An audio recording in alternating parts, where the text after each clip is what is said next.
नमस्कार दोस्तों, आप सभी का परीक्षा मंच के इस ऑनलाइन डिजिटल प्लेटफॉर्म पर बहुत बहुत स्वागत है। सभी को मेरी ओर से नमस्कार, राधे राधे, जय श्री कृष्णा। जैसा कि दोस्तों आपने थंबनेल में देखा होगा, आज की इस वीडियो में हम जो बात करने वाले हैं वो बात करने वाले हैं पटवार भर्ती 2025 का जो नोटिफिकेशन आउट हुआ है उसके बारे में कि कितने पदों पर ये वैकेंसी होगी, कितने आवेदन होंगे, इसका वेतन कितना है, योग्यताएँ क्या रखी गई है और सिलेबस क्या होगा। मतलब पटवार से संबंधित जो भी चीज़ें हैं, अगर आप भी पटवारी की तैयारी कर रहे हैं तो कंप्लीट चीज़ें इस वीडियो के अंतर्गत हम देखने वाले हैं। अगर आपने अभी तक इस वीडियो को लाइक नहीं किया, वीडियो को लाइक कर ले, साथ ही परीक्षा मंच के यूट्यूब चैनल को सब्सक्राइब करना ना भूलें। चलिए दोस्तों, चलते हैं अपने वीडियो की ओर। और सबसे पहले हम जो बात करेंगे वो बात करेंगे अपने नोटिफिकेशन की। ये पटवार भर्ती 2025 का नोटिफिकेशन है। इसमें इन्होंने पटवारी की जो कुल पद बताए वो बताए 2020 पद। इन्होंने ये कहा कि पटवार के कुल 2020 पद होंगे, उसमें से गैर अनुसूचित क्षेत्र के लिए 1733 पद है और अनुसूचित क्षेत्र के लिए 287 पदों के लिए निर्धारण किया गया है। मतलब इन पदों पे विज्ञप्ति आपकी आने वाली है। आगे हम बात कर लेते हैं कि और कौन कौन से पद पॉइंट है अपने लिए। तो उसके बाद में है वेतनमान। दोस्तों, पटवार के लिए राज्य सरकार द्वारा देश 7वें वेतनमान के अनुसार पटवारी पद हेतु पे मैट्रिक लेवल L5 होगा। कितना? L5 होगा, जिसके अकॉर्डिंग आपको क्या दिया जाएगा? आपका वेतनमान दिया जाएगा। इसी प्रकार से आगे हम बात कर लेते हैं। सबसे बड़ा जो बच्चों का क्वेश्चन है वो है योग्यता, यानी कि शैक्षणिक योग्यता, पात्रता। कौन इसका फॉर्म फिल कर सकता है? दो कंडीशन है दोस्तों इसमें। वैसे तो ये खूब सारी बातें इसमें लिखी है, बट मैं आपको शॉर्ट में दो बातें कहूंगा कि या तो आपने सीईटी पास कर रखी है। सीईटी पास मतलब ये कंपलसरी है। एक तो पहली योग्यता है आपकी कि सीईटी पास हो, और सीईटी भी कौन सी?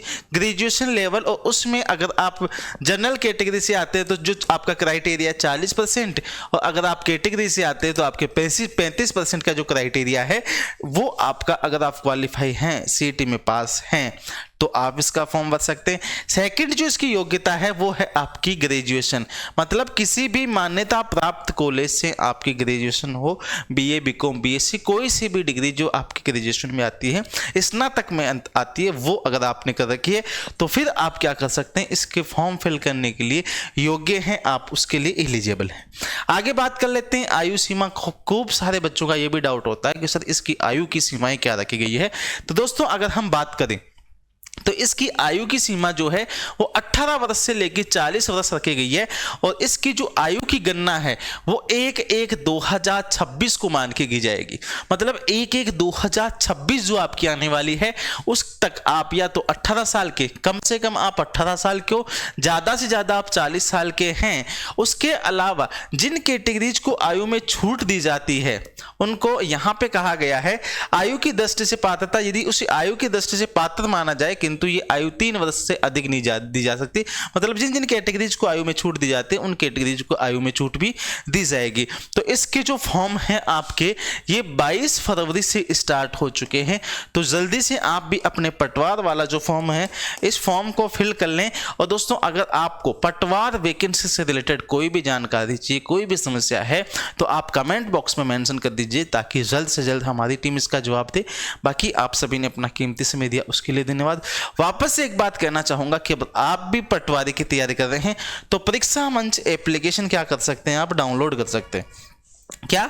परीक्षा मंच एप्लीकेशन आप डाउनलोड कर सकते हैं। और यहाँ पर परीक्षा मंच एप्लीकेशन पर आपके पटवार का कोर्स वैसे तो 1499 रुपये के आसपास है, पर अपने यहाँ पर जब कभी भी कोई फेस्टिवल हो तब ऑफर वगैरह आते रहते हैं, तो 299 या 399 रुपये में आपको कोर्स मिल जाएगा। तो आप उस समय कोर्स परचेज कर ले। साथ ही में हम बात कर लेते हैं इसके पाठ्यक्रम की, इसके सिलेबस की। दोस्तों, परीक्षा की जो स्कीम रहने वाली है, आपकी जो सिलेबस रहने वाला है वो ये आपका सिलेबस होगा, जिसमें आपके नंबर ऑफ क्वेश्चन जो होंगे वो होंगे कितने? आपके नंबर ऑफ क्वेश्चन होंगे 150 क्वेश्चन, जो 300 मार्क्स के पूछे जाएंगे।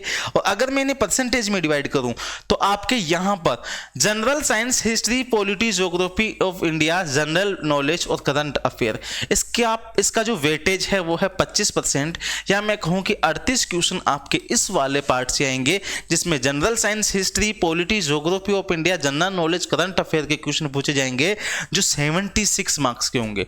वहीं बात करें हम geography, history, culture, polity of Rajasthan, तो इसका 20% का वेटेज है, जिसके 30 क्वेश्चन पूछे जाएंगे और वो कितने मार्क्स के हैं, तो वो आपके 60 मार्क्स के पूछे जाएंगे। आगे अगर मैं बात करूं तो आपके है लैंग्वेज, जनरल, हिंदी और इंग्लिश, इसका 15% का वेटेज है, जिसके 22 क्वेश्चन पूछे जाएंगे 44 मार्क्स के। और आगे आपके है रीजनिंग एंड मैथ, उसमें आपके 30% का वेटेज है, जिसके 45 क्वेश्चन पूछे जाएंगे 90 मार्क्स के। और लास्ट है आपके 10% का जो वेटेज है आपके वो है कंप्यूटर का, जिसके 15 क्वेश्चन पूछे जाने कितने मार्क्स के, 30 मार्क्स के।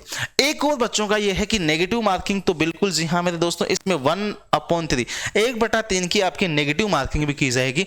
तो आपको उस हिसाब से ये जो आपका सिलेबस है इसके हिसाब से तैयारी करनी है। आपके पास लगभग 5 महीने का टाइम है, तो इसमें आप अच्छे से इसकी प्रिपरेशन कर सकते हैं और एक सीट पक्की कर सकते हैं। वैकेंसी 2020 पदों पे है, हो सकता है कि वैकेंसी आगे बढ़ जाए क्या आपके इसके पदों की संख्या बढ़ जाए, बट फिर भी आपको एक पोस्ट आपको लेनी है, तो उसके अकॉर्डिंग आपके पास ये सिलेबस है, इसको 5 महीने में घोट के पी जाओ, आपका सिलेक्शन कहीं ना कहीं कंफर्म है। दोस्तों उम्मीद है आपको वीडियो अच्छा लगा होगा, और वीडियो अच्छा लगा वीडियो को लाइक शेयर करें, और आप सभी ने कीमती समय दिया उसके लिए बहुत बहुत धन्यवाद। Thank you so much guys, मिलेंगे बहुत जल्दी एक नई वीडियो के साथ में। Thank you.